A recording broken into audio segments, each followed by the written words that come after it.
জিহাদের ময়দানে এক সাহাবা যুদ্ধ করতে করতে কাফির মুশরিকদেরকে কচুকাটা করে জাহান্নামে পাঠিয়ে দিচ্ছিলেন। জিহাদের ময়দানে ওনার যুদ্ধ দেখে সব সাহাবারা বলল, আজকের জিহাদের ময়দানের সব সওয়াব এই সাহাবা পেয়ে যাবে। বিশ্বনবী বললেন, হুয়া ফিন্নার, ও জাহান্নামে যাবে। এক সাহাবী তো অবাক, এটা আবার কেমন কথা? জান মাল সব বাজি রেখে জিহাদের ময়দানে আল্লাহর দুশমনগুলোর একটার পর একটাকে শেষ করে দিয়ে জাহান্নামে পাঠিয়ে দিচ্ছে, আর এই মুজাহিদ ফি সাবিলিল্লাহ জাহান্নামে যাবে? How it's possible? এই সাহাবী পেছনে পেছনে লুকিয়ে লুকিয়ে দেখতে লাগলো যে আমি এটার শেষ দেখতে চাই। দেখতে দেখতে এক পর্যায়ে তিনি খুঁজে পেলেন যে সাহাবী কাফেরদের বিরুদ্ধে যুদ্ধ করতে করতে কাফেরদের বিশাল এক ঘাঁটির ভেতরে ঢুকে পড়েছে। সেখানে যুদ্ধ করতে করতে একটা পর্যায়ে এমন আসলো, সে মারে আবার মার খায়। শুধু মারে না, মারেও আবার মরেও। মার খেতে খেতে হঠাৎ তার ডান হাতে এক কাফের এক কোপ মেরে তার ডান হাতটা কেটে ফেলে দিল। তাকে আহত অবস্থায় রেখে দিয়ে কাফেররা অন্যদিকে চলে গেল। এই ডান হাত থেকে ব্লিডিং হতে হতে এমন অবস্থা আর সহ্য হয় না। আর কিছুক্ষণ ওয়েট করলেই তার শাহাদাতের মৃত্যু। কিসের মৃত্যু? কথা বলেন। আমাকে শহীদ করে সেই মিছিলে শামিল করে নিও, যে মিছিলের নেতা মীর হামজা খোবায়েবে খাব্বাব আল্লাহর কাছে ছিল অতি প্রিয়, শামিল করে নিও আমাকে শহীদ করে সেই মিছিলে শামিল করে নিও। পড়েন আমিন। শাহাদাতের তামান্না যার অন্তরে থাকে না সে মুমিন হতে পারে না, সে মুনাফিক। মরতে তো হবেই, এজন্য আল্লাহর কাছে আমরা শাহাদাতের মৃত্যু চাই, ঠিক কিনা? বিশ্বনবী বলেন, শাহাদাতের মৃত্যু নিয়ে কেউ যদি বিছানায় পড়েও মারা যায়, কিয়ামতের দিন শহীদদের কাতারে আল্লাহ তাকে দাঁড় করিয়ে দিবে। তো যুদ্ধ করতে করতে ওই সাহাবা আর কিছু সময় অপেক্ষা করলেই শহীদি মৃত্যু। কিন্তু আর অপেক্ষা করতে না পেরে তলোয়ারটাকে সে মাটিতে গেড়ে ওই তলোয়ারের উপর ঝাঁপিয়ে পড়ল। পেটের এই পাশ থেকে ঢুকে পিঠ দিয়ে তলোয়ার বের হয়ে গেল, ওইখানে শেষ। তার মানে শাহাদাতের মৃত্যু হয় নাই, তার হয়েছে আত্মহত্যা। তার কি হয়েছে? সুইসাইড। মান খাতালা নাফসাহু বিশাইইন উযযিবা বিহি ইয়াউমাল কিয়ামা। যে ব্যক্তি যে জিনিস দিয়ে নিজেকে শেষ করবে কিয়ামতের দিন, ওটাই হবে তার শাস্তি। যে গলায় ওড়না পেঁচিয়ে মারা যায়, ওই মেয়েগুলো in the day of judgement, কিয়ামতের বিচার শেষে জাহান্নামে শুধু ওড়না পেঁচিয়ে মরতেই থাকবে। যে বিষ খেয়ে মারা যায়, ওর শাস্তি হবে জাহান্নামের বিষ খেয়ে খেয়ে সে জাহান্নামটাকে কাঁপিয়ে তুলবে। যে ছুরি ঢুকিয়ে স্ট্যাবিং করে মারা যায়, ও শুধু স্ট্যাবিং করতেই থাকবে জাহান্নামে। সব সময় মুমিন ভয় পাবে কাকে? চাইবে কার কাছে? নাকি খাজা বাবার কাছে, বড় হুজুর, ছোট হুজুর? একজনের কাছে আমরা চাইবো। চিৎকার করে বলেন, তিনি কে? তিনি হচ্ছেন আমাদের আল্লাহ। আমরা আল্লাহর দরবারে শুকরিয়া জানাই যে চমৎকার প্রোগ্রামে আল্লাহ তাআলা আমাদেরকে আসার বসার তৌফিক এনায়েত করেছেন। আসুন আমরা সবাই শুরুতে কালিমাতুশ শুকর উচ্চারণ করি। আমরা পড়ি আলহামদুলিল্লাহ। সবাই পড়েন, রব্বানা লাকাল হামদ হামদান কাসীরান তাইয়িবান মুবারাকান ফীহি ইয়া রাব্বি লাকাল হামদু কামা ইয়ানবাগি লিজালালি ওয়াজহিকা ওয়া আযীমি সুলতানিকা। লাকাল হামদু বিল ঈমান, লাকাল হামদু বিল ইসলাম, লাকাল হামদু বিল কোরআন। আল্লাহ, আজকের এই কথাগুলোকে, বলাটাকে, শোনাটাকে তুমি কবুল করো। আজকের মাহফিলটাকে তুমি আমাদের নাজাতের ওসিলা বানাও। আরো জোরে পড়ি আমিন। আপনারা তো ঝিমায় পড়ছেন কেন?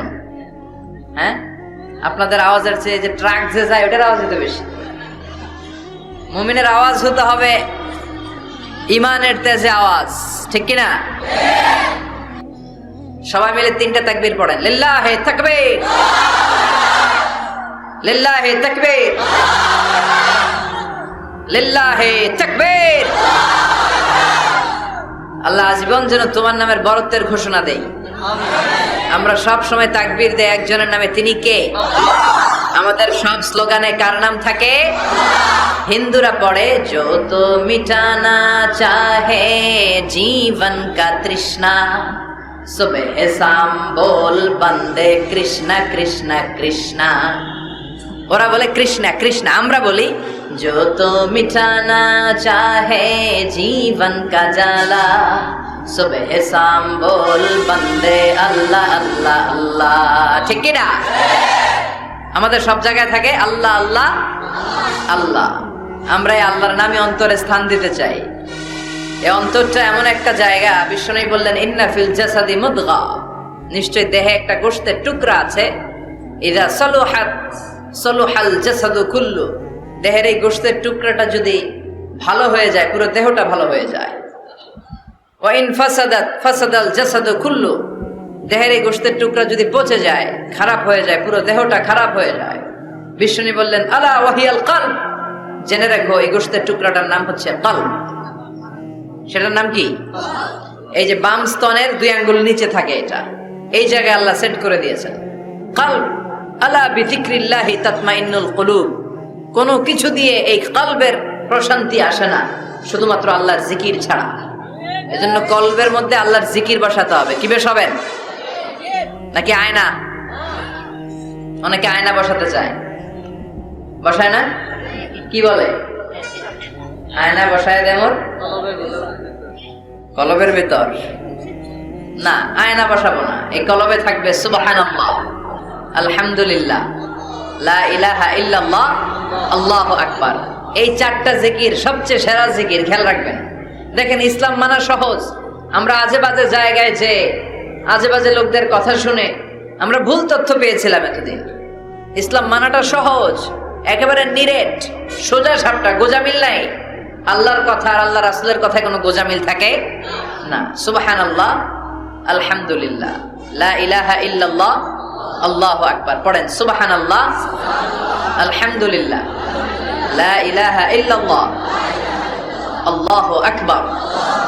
এই 4টা তাসবিহ হচ্ছে, 4টা জিকির হচ্ছে শ্রেষ্ঠ জিকির। শ্রেষ্ঠ তো শ্রেষ্ঠই তো পাইছেন, আর এদিক ওদিক তাকান কেন? পড়েন ইচ্ছে মতো, ইচ্ছে মতো পড়েন, ইচ্ছে মতো পড়েন। এই 4টা জিকির একসাথে মিলিয়েও পড়া যায়, আলাদা করেও পড়া যায়। আবার বিশ্বনবী বললেন মিজানের পাল্লা ভারী করতে চাও, ফাআম্মা মান সাকুলাত মাওয়াজিনুহু ফাহুয়া ফি আইশাতির রাদিয়া, মিজানের পাল্লা যারা ভারী করতে চাও তারা 2টা জিকির করবা, সুবহানাল্লাহি ওয়া বিহামদিহি সুবহানাল্লাহিল আযীম। এই 2টা শব্দ কালিমাতান হাবিবাতান ইলার রহমান, আল্লাহর কাছে খুব প্রিয়, সাকিলাতানি ফিল লিসান, এই জিহ্বার মধ্যে এই শব্দ 2টা উচ্চারণে খুব সহজ, খুব পাতলা। সাকিলাতানি ফিল মিজান, কিন্তু এই শব্দ 2টা মিজানের পাল্লায় রেখে দিলে অনেক ওজন হয়ে যাবে। সুবহানাল্লাহি বিহামদিহি সুবহানাল্লাহিল আযীম। পড়তে রাজি আছেন তো? প্রত্যেকরা জানেন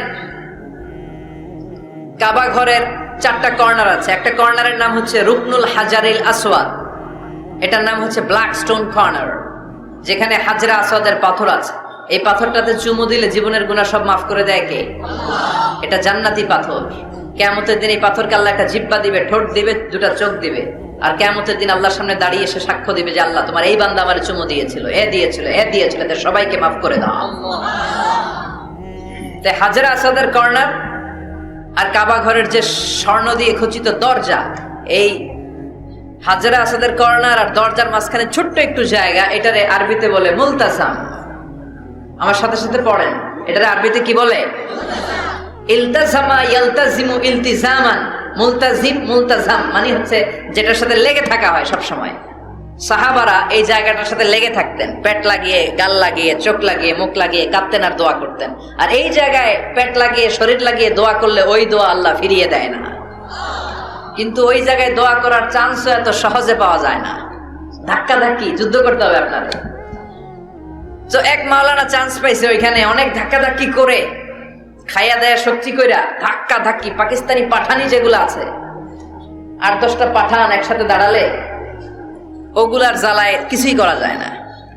এইভাবে তাকাইতে হয় ওদের দিকে, তাকাইলে তার টুপি পরে যাবে পিছনে, ইয়া উঁচুল। ওই মাওলানা অনেক ধাক্কা ধাক্কি করে কোন রকম ওই মুলতাজামে হাত লাগাইতে পারছে। এখন আবার তো আরেক ধাক্কায় ওই যে চলে যাবে, কোনো হিসাব নাই। তো সেইখানে দাঁড়াই আল্লাহর কাছে দোয়া করছে, যেহেতু এই জায়গায় দোয়া করলেই আল্লাহ কবুল করে, এখন কয়টা চাবে আল্লাহর কাছে, সময় তো নাই। সে ওখানে হাত লাগিয়ে দোয়া করতেছে, আল্লাহ একটাই দোয়া, জীবনে যত দোয়া করছিলাম আর করবো সব দোয়া তুমি কবুল করে নিও। যত দোয়া জীবনে করছি আর মরার আগের দিন পর্যন্ত যত দোয়া আমি করব, এই দোয়াগুলো কবুল কইরো। এই একটাই চাওয়া, আর কিছু চাইলাম না তোমার কাছে। তো কিছু বাকি রাখছে? কথা বলেন। The believer they work smart, they don't work hard. বিশ্বাসীরা স্মার্টলি কাজ করে, ওরা শক্তি খাটিয়ে ঘাম ঝরিয়ে কাজ করে না, ওরা সুযোগ খোঁজে, ওরা ঝোপ বুঝে কোপ মারে, ঠিক কি না? যেখানে সওয়াব বেশি, অল্প কাজে প্রফিট বেশি, লাভ বেশি, ওইটাই না মানুষ করবে, ঠিক কি না? এই জন্য যে সহি আমলগুলোর কথা বললাম ফরজ সালাতের পরে, আজকে থেকে এগুলো আমরা করব, মনে থাকবে ইনশাআল্লাহ। পড়েন আর জোরে পড়েন ইনশাআল্লাহ। যে বইটা থেকে আমরা কয়েক মিনিট শোনার জন্য আজকে বসেছি, বইটার নাম সবাই বলেন। এই কোরআনে কোনো ভুল নাই, কোনো সন্দেহ নাই। This is the book, the most authentic and original book in the world, whereof there is no doubt in it, and a guidance to those who are muttaqin. আল্লাহ বললেন যালিকাল কিতাব লা রাইবা ফি হুদাল লিল মুত্তাকিন। এমন বই যেটাতে সন্দেহের অবকাশ নেই, মুত্তাকিনদের জন্য গাইডলাইন। আবার রব্বুল আলামিন বলেন কিতাবুন আনজালনাহু ইলাইকা লিতুখরিজান নাসা মিনাল যুলুমাতি ইলান নূর। ও Muhammad, I've revealed this holy and sacred book unto you in order to lead the mankind out of darkness into the light. ও নবী, অনেকগুলো অন্ধকার থেকে একটা আলোর মশালের দিকে নিয়ে যাওয়ার জন্য আমি কোরআন নাজিল করেছি। সব কাজের প্রতিফল দেয়া হবে নিয়তের উপর বেস করে, বেসড অন ইউর ইন্টেনশন। আপনার কি ইচ্ছা ছিল, এজন্য সব কাজ করার আগে নিয়তটাকে খালেজ করবেন। নামাজে দাঁড়ানোর আগে যদি নিয়তে গোলমাল থাকে, নামাজ হবে? কথা বলেন। আপনি যদি লোক দেখানোর জন্য সালাত পড়েন, হবে? মানুষে আপনারে আলহাজ ডাকবে, এজন্য যদি হজ করেন, কবুল হবে? এরকম হাজি আছে না নাই? আলহাজ না ডাকলে চাইতে ওঠে, আছে না নাই? তো আপনি চেতেন কেন? আপনি কি আলহাজ শোনার জন্য হজ করছেন? হজ করেছি কার জন্য?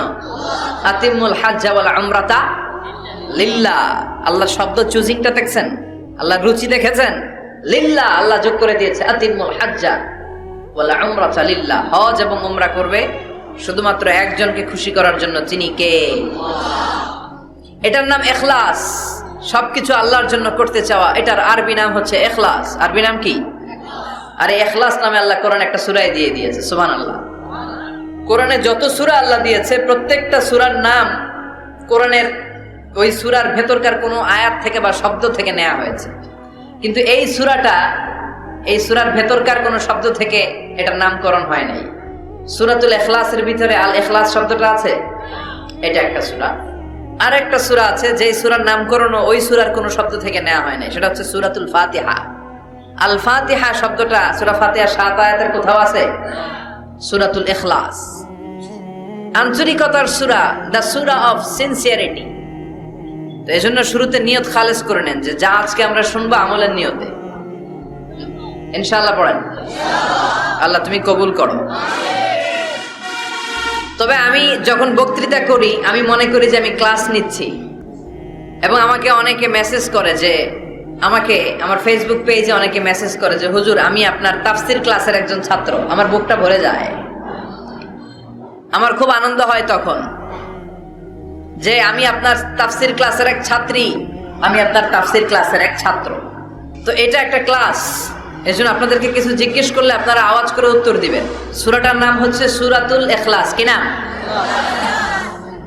সূরাতুল ইখলাস। এই সূরার আয়াত সংখ্যা 4টি। চিল্লায় বলেন কয়টি?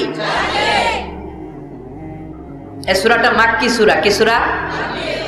কোরআনের সূরাগুলো দুই ভাগে বিভক্ত, একটা মাক্কি আর একটা মাদানী। এটা কি সূরা?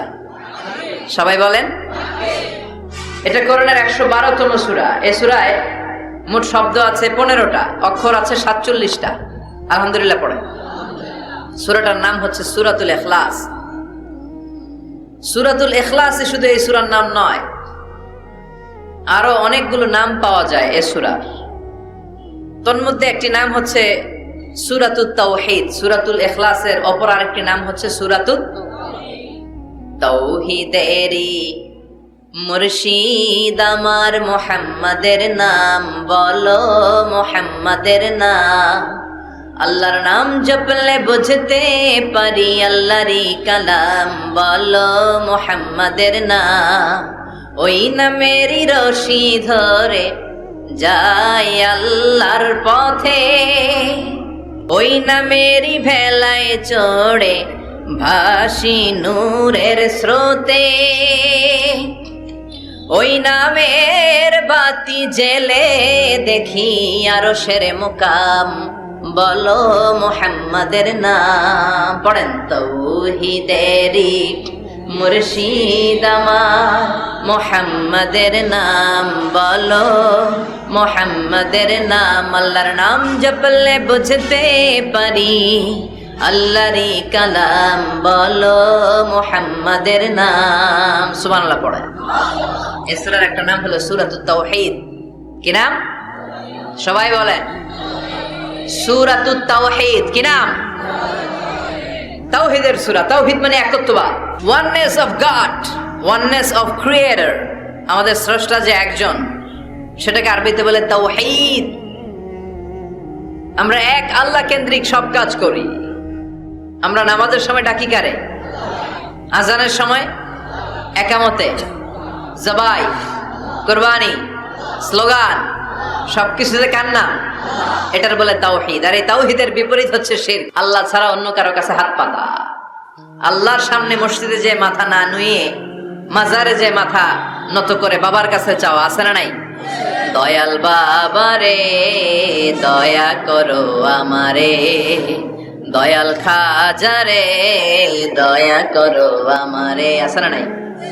বাবা খাজা কেউ দয়া করতে পারে না, দয়া করার মালিক কে? আল্লাহ। এজন্য বলতে হবে দয়াল আল্লাহ রে দয়া করো আমারে। পড়েন, দয়াল আল্লাহ রে দয়া করো আমারে। মৃত ব্যক্তির কাছে কিছু চাওয়া যায় না। খেয়াল করে শুনবেন, আল মাইয়িতু ফিল কবর কাল গরিকু ফিল বাহর। সাঁতার না জানা ব্যক্তি সাগরে পড়ে গেলে যেমন অসহায়, কবরে চলে গেলে মানুষটা এরকম অসহায়, সে চেয়ে থাকে আপনারা কি পাঠাইবেন, আপনারা তার জন্য কি পাঠান, এটার জন্য সে ওয়েট করে। সে কিছু পাঠাতে পারে না, সে আপনার বিপদ থেকে উদ্ধার করতে পারে না, সে আপনার মনের আশা পূর্ণ করতে পারে না। আপনার মনের আশা পূর্ণ করতে পারে শুধু একটা সত্তা। চিল্লায় বলেন, তিনি কে? লা ইন আশরাকতা লা ইয়াহবাতান্না আমালুক ওয়া লা তাকুনান্না মিনাল খাসিরিন। যদি শিরক করো তোমার সব আমল শেষ। আপনার রোজা, আপনার নামাজ, আপনার জিকির, আপনার হজ সবগুলোর বরবাদ করে দিবে কে? এজন্য আমরা যখন নামাজে দাঁড়াই, আল্লাহ বলে নামাজ পড়ে আগে ঘোষণা দে তুই মুশরিক না মুওয়াহিদ। আমরা পড়ি ইন্নী ওয়াজ্জাহতু ওয়াজহিয়া লিল্লাযী ফাতারাস সামাওয়াতি ওয়াল আরদা হানিফাও ওয়া মা আনা মিনাল মুশরিকিন। ওয়া মা আনা মিনাল, এর মানে কি? আমি মুশরিক না। আল্লাহ আমি মুশরিক না, আল্লাহ আমি মুশরিক না। আবার যখন আরাফার ময়দানে লক্ষ লক্ষ হাজী সাহেবান ইজার আর রিদা, সাদা রঙের একটা চাদর পরে, সাদা রঙের একটা লুঙ্গি পরে, চোখের পানি ছেড়ে আরাফার ময়দানে কাঁদে। আল্লাহ বলে কান্না করবি পরে, আগে বল শিরক করস নাকি? আমরা বলি লাব্বাইক আল্লাহুম্মা লাব্বাইক, লাব্বাইক লা শারীকা লাক। আল্লাহ কোনো শিরক করি না, তোমার সাথে কাউরে অংশীদার স্থাপন করি না, তুমি সব রাজার বড় রাজা, মহারাজা, তোমার সাথে কোনো শরীক নাই, তোমার সমকক্ষ মহাবিশ্বে কেউ নাই। এটার নাম তাওহীদ। এটার নাম কি? এজন্য শিরকের সাথে আমাদের কোনো ধরনের সম্পর্ক। বিশ্বনবী বললেন শিরক হচ্ছে আখফা মিন দাবিবিন নামাল। পিঁপড়ার গুটি গুটি পায়ের চেয়েও ভয়ঙ্কর। পিঁপড়া যেমনি গুটি গুটি পায়ে হেঁটে হেঁটে মিষ্টির দোকানে ঢুকে যায়, যেখানে মিষ্টি রেখেছেন, মিষ্টি জাতীয় খাবার রেখেছেন, ওই পাতিলের ভেতরে লুকিয়ে লুকিয়ে গুটি গুটি পায়ে যেমনি পিঁপড়া ঢুকে যায়, তেমনি শিরক করলে শির গুটি গুটি পায়ে আপনার দেহের ভেতরে ঢুকে আপনার ঈমানকে বরবাদ করে সারখার করে দিবে, শেষ হয়ে যাবে আপনার ঈমান। এজন্য শিরকের সাথে আমাদের কোনো সম্পর্ক আছে? নামাজ পড়ে না, রোজা রাখে না, পর্দা করে না, চুলের মধ্যে জট পাকিয়ে রাখে, লাল শালু পরে ঘুরে বেড়ায়, আর বলে কলব পরিষ্কার তো সব পরিষ্কার। এরকম ডাকাইত আছে না নাই? দোদেল বান্দা কালমা চোরে, না পায় শ্মশান না পায় ঘর, দিন থাকিতে আয়রে পথে ছাইড়া দে ভণ্ডামি, ভণ্ডামি ভণ্ডামি ভণ্ডামি, ছাইড়া দে ভণ্ডামি। এগুলো হলো ভণ্ডামি। কথা বলেন। নামাজ কালাম পড়ে না, ইবলিস শয়তানের নানা। কালা কুজু হয় না এগুলা। নামাজ নাই, তোর সাথে আমার কথা নাই, ঠিক কিনা? ও মারেফত শিখায় আমাদের। কি শিখায়? মারেফত। আমরা যে কত মারেফত আগে শিখে রাখছি ওইটা জানে না। যারা ইখলাসের সাথে আল্লাহর উপর তাওয়াক্কুল করে ওরা হচ্ছে আহলুল মারেফা। চিল্লায় বলো ঠিক কিনা? নামাজ রোজা করে না, ইবলিস শয়তানের নানা। ধর্মের একখান খুঁটি ধইরা কয়দিন করবা হয়রানি। ভণ্ডামি ভণ্ডামি ভণ্ডামি, ছাইড়া দে ভণ্ডামি। এরকম ভণ্ড আছে না নাই? এদের সাথে ইসলামের কোন সম্পর্ক? এই সূরার নাম সূরাতুল মারিফা। এই সূরা পড়লে আল্লাহরে জানা যায়, আল্লাহরে চেনা যায়, ঠিক কিনা? তাহলে শিখলেন এই সূরার একটা নাম সূরাতুত তাওহীদ, আরেক নাম সূরাতুল মারিফা। এই সূরার আরেকটা নাম সূরাতুস সামাদ। সূরাতুস, কেননা এই সূরার ভেতরে সামাদ শব্দটা আছে না নাই? সামাদ কার নাম? কথা বলেন। আল্লাহর নাম। সামাদ মানে হচ্ছে অমুখাপেক্ষী, যিনি কারো কাছে চায় না, সবাই তার কাছে চায়। তিনি কে? তিনি আল্লাহ। এটার নাম সূরাতুস সামাদ।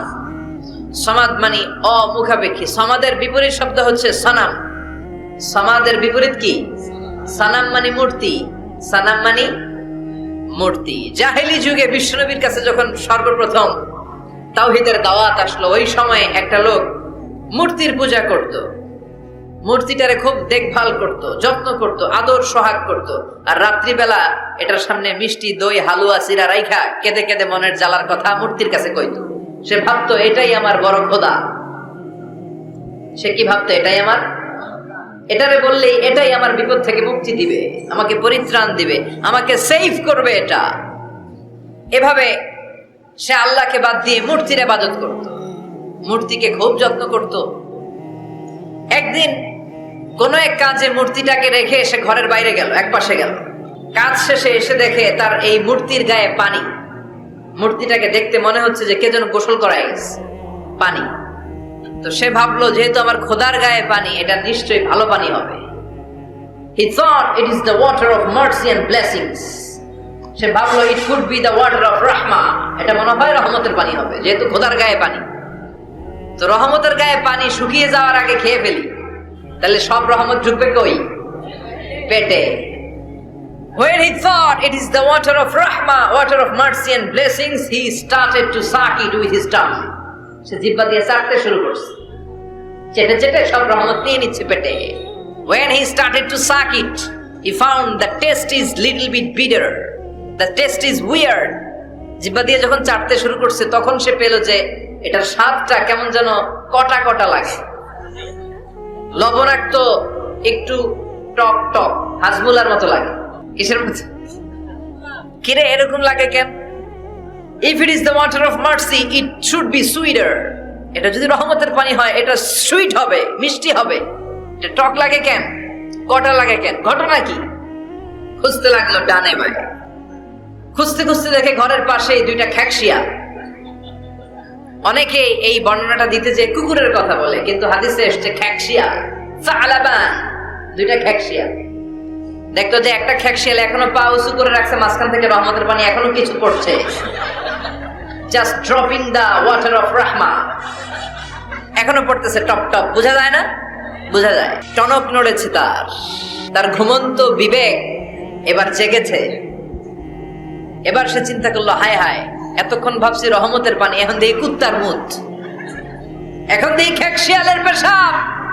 সর্বনাশ, কি করলাম এতটা বছর, এত টাকা, এত পয়সা, এত আদর সোহাগ যত্ন এটারে দিলাম, কি দিল তার বিনিময়ে সে আমাকে? যে একটা খ্যাকশিয়ালের পেশাব থেকে, কুকুরের পেশাব থেকে নিজের বাঁচাতে পারে না, সে জাহান্নামের আগুন থেকে কিয়ামতের দিন আমারে কেমনে বাঁচাবে? রাগের চোটে খোদারে ধরে দিছে আসার। খোদারে ধরে কি করছে? এক আসারে খোদার হাত পাও নাই, ভাঙ্গা খোদারে নিয়া দৌড়ে দৌড়ে বিশ্বনবীর কাছে এসেছে। এসে বলল, আব্দুল্লাহর বেটা মোহাম্মদ, এতদিন ভাবছি এটা খোদা, এখন দেখি হুদা। হুদা হুদা এটার পিছনে ঘুরছি, এটার কোনো পাওয়ার নাই, সব পাওয়ার আছে একজনের। চিল্লায় বলো, তিনি কে?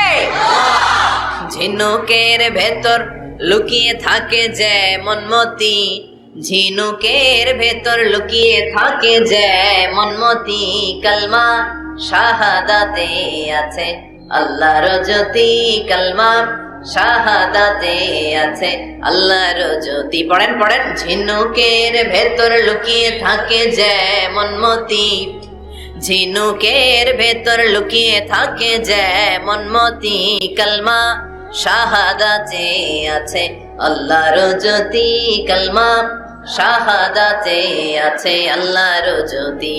সুবহানাল্লাহ পড়ে। এসে বলে আব্দুল্লাহর বেটা মোহাম্মদ, ভাবছিলাম খোদা এখন দেখি হুদা, আর এটারে ডাকতে চাই না, তুমি আমারে পড়ায় দাও লা ইলাহা মুহাম্মাদুর রাসূলুল্লাহ। কালিমা পড়ে মুসলমান হয়ে গেছে। সুবহানাল্লাহ পড়ে। এজন্য এই সূরার একটা নাম হচ্ছে সূরাতুস সামাদ। তাহলে পাইলাম সূরাতুত তাওহীদ, পাইলাম সূরাতুল মারিফা, পাইলাম সূরাতুস। সুবহানাল্লাহ পড়েন। এই সূরাটা বিশ্বনবী সাল্লাল্লাহু আলাইহি ওয়াসাল্লাম প্রতিদিন ফজরের নামাজের সুন্নাত যে 2 রাকাত, ফজরের সালাতের সুন্নাত 2 রাকাত পড়ি না আমরা, 2 রাকাতে বিশ্বনবী পড়তেন। মাগরিবের 2 রাকাত সুন্নাতের মধ্যে এই সূরাটা পড়তেন। বেতেরের 3 রাকাতের শেষ রাকাতে বিশ্বনবী সূরাতুল ইখলাসটা পড়তেন। আবার তাওয়াফ করার পরে যারা হজ উমরা করছেন, তাওয়াফ করা লাগে না? কয়টা? 7টা। 7টা তাওয়াফে একটা তাওয়াফ হয়। 7টা রাউন্ড দিলে, টার্ন দিলে 7 টার্নস মেক এ তাওয়াফ। 7টা টার্ন দিবেন আপনি, তখন একটা তাওয়াফ হয়। এই ইবাদতটা শুধু মক্কাতুল মুকাররমাতে করা যায়, আর পৃথিবীর কোথাও করা যায়? তাওয়াফ। প্রতিদিন 120টা রহমত নাজিল হয় কাবা ঘরে। সিত্তুন লিত তাইফিন, 60টা তাওয়াফকারীদের জন্য। 40 লিল মুসাল্লিন, 40টা যারা কাবা ঘরে নামাজ পড়ে তাদের জন্য। ওয়াল 20 লিন নাযিরিনা ইলাল কাবা, বাকি 20টা যারা নামাজও পড়ে না, তাওয়াফও করে না, শুধু কাবার দিকে দু চোখ মেলে তাকিয়ে থাকে, তাদের উপর প্রতিনিয়ত 20টা রহমত নাজিল হতে থাকে। প্রতিদিন 120টা রহমত নাজিল হয় কাবাকে কেন্দ্র করে। সুবহানাল্লাহ। বাড়িতে গিয়া চিৎকার করে আল্লাহু আকবার। এই 7 তাওয়াফ করার পরে 2 রাকাত নামাজ পড়া সুন্নাত। জানেন? জানা না থাকলে জেনে রাখেন, হজে যেদিন যাবেন কাজে লাগবে, উমরা করতে গেলেও লাগবে। 7 তাওয়াফ করে 2 রাকাত সালাত পড়তে হয়। এই 2 রাকাতের প্রথম রাকাতে বিশ্বনবী পড়তেন সূরাতুল কাফিরুন, কুল ইয়া আইয়ুহাল লা আ'বুদু মা, আর দ্বিতীয় রাকাতে পড়তেন সূরাতুল ইখলাস। সুবহানাল্লাহ পড়ে। আবার বিশ্বনবী এই সূরাকে বলেছেন সুলুসুল কোরআন, কোরআনের 3 ভাগের 1 ভাগ। একবার কেউ যদি তাজবিদের সাথে সূরাতুল ইখলাস তেলাওয়াত করে, রব্বুল আলামিন তার আমলনামায় 10 পারা কোরআন তেলাওয়াতের সওয়াব দিয়ে দিবে। 2 বার তেলাওয়াত করলে 20 পারার সওয়াব দেয়া হবে। 3 বার যদি কেউ এই ছোট্ট সূরাটা কেবলমাত্র 3 বার তেলাওয়াত করে, পুরো কোরআন খতমের সওয়াব আমলনামায় দিবে কে? ফজিলত কম না বেশি? টের পাচ্ছেন তো ফজিলতটা? 3 বার পড়লে পুরো কোরআন কভার। কোন কোন মুহাদ্দিসিন বলেছেন না, বিশ্বনবী সুলুসুল কোরআন দ্বারা 1/3 অফ দ্য বুক দ্বারা এটা বুঝায় নাই। বিশ্বনবী বুঝিয়েছেন পুরো কোরআনটাকে যদি প্রেসাইজ করা হয়, কনসাইজ করা হয়, যে হুজুর পুরো কোরআনের সব কথাগুলোর আপনি প্রেসাইজ করে 3 শব্দে আমারে বলেন যে পুরো কোরআন আল্লাহ কি বলেছে, তাহলে আমি বলবো কোরআনে আল্লাহ আপনাকে বলেছে তাওহীদের কথা, বলেছে রিসালাতের কথা, আর বলেছে আখিরাতের কথা। তাহলে পুরো কোরআনের মৌলিক কথা 3টা। 1 নাম্বার তাওহীদ, 2 নাম্বার রিসালাত, 3 নাম্বার সবাই বলেন 1 নাম্বার, 2 নাম্বার, 3 নাম্বার। যেহেতু এই সূরাটা তাওহীদ নিয়ে কথা বলে, যেহেতু এই সূরাটা তাওহীদের রূপরেখা অঙ্কন করেছে, সেহেতু কেউ যদি এই সূরাটা পড়ে কেমন যেন সে কোরআনের 3 ভাগের 1 ভাগ তেলাওয়াত করে ফেললো। সুবহানাল্লাহ।